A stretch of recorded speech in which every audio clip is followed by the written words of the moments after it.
Good afternoon, everyone. This is Henry. As we get into tonight's video newsletter, I wanted to bring you a couple of things on my mind right here, and a couple of things that, I hope you know in all of these videos that got to reserve the right to adjust as time moves forward. Obviously, there are no guarantees in the market, but I think I see something here that I at least want to entertain.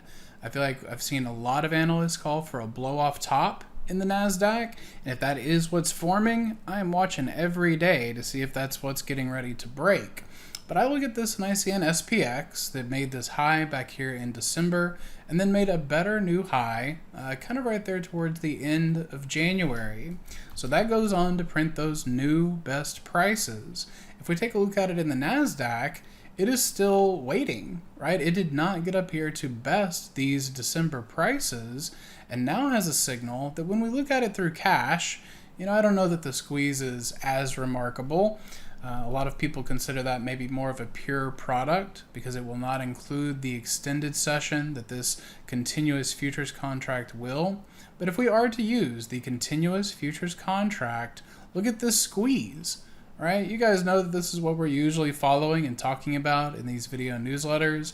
And if that is going to provide a directional movement, staying above a 5 EMA that is moving up, I think we at least have to consider that there is a chance that that signal could take the Nasdaq to finally get up there and print above for it to make its new high.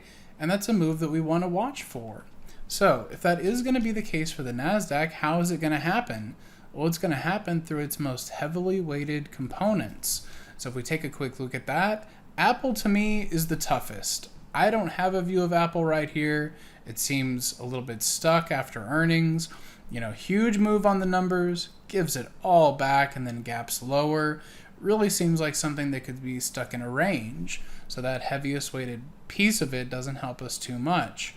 But the other two pieces are where I think things get more interesting. Now, I'll say again, we got to be careful with this and take it one step at a time. But all week, I've been looking for support in Microsoft at 410.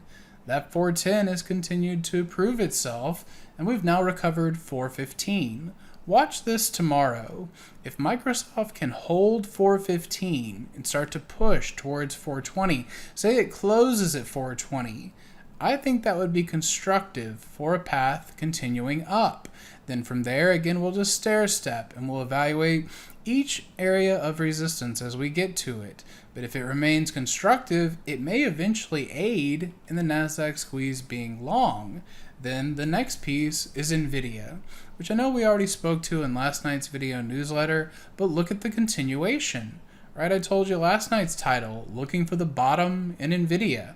Now that bottom is down here at 113, but we talked about this on Wednesday, and then look at the continuation here Thursday. So after identifying that reversal pattern, I'd like to look for movement into the 21 EMA.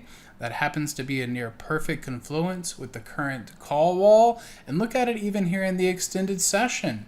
Right, we close at 128.68. After hours, called to 129.11. So we continue to get ever closer to that target.